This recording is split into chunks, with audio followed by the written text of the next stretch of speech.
Welcome to Medicine Woman Tarot. This is going to be a general reading for the sign of Aquarius. Please take what resonates and leave what doesn't. Father God, in the name of your Son, Jesus Christ, help me to give a clear and accurate reading for the sign of Aquarius. If you'd like to make any donations towards my channel, you can find the link in the description section. Just as a side note, with any donation you give, if you choose to, you could ask me a question in the comment section, and I will make a tarot video for you answering that question.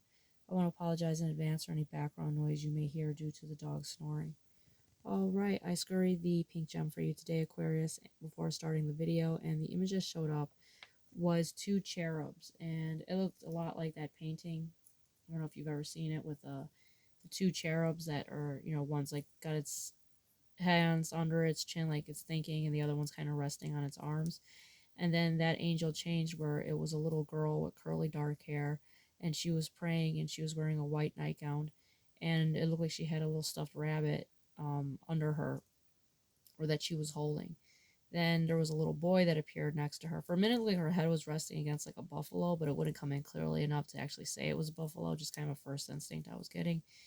But then a little boy appeared next to her who had curly dark hair, and he was in night clothes as well. And he was praying, and he was holding like a little teddy bear, I believe, some type of stuffed animal within his arms. And, I'm picking up like this very innocent, angelic protection, this innocence that is, heavenly protected by the angels is what I'm seeing here. So you do have your guardian angels that are with you and watching over you. Now, the first card to flip out for you today is the Eight of Chalices, the ascension of Jesus. After he said this, he was taken up before their very eyes, and a cloud hid him from their sight.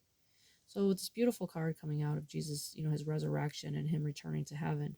This has lots of meaning behind it. The disciples were very sad, because Jesus was no longer with them. But Jesus is in the heavenly realm. He went, into the sky, to the other realm that is, of unearthliness, of purity.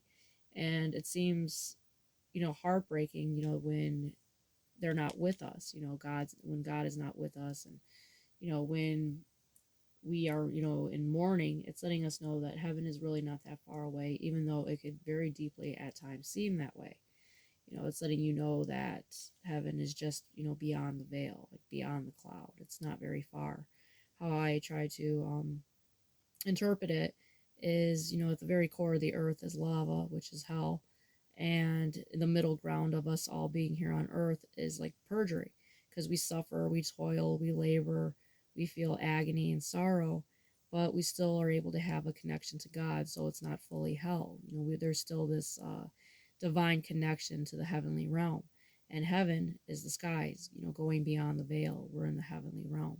So that's one thing, to try to keep in mind. And if the video clicks off, I will make the second half to it.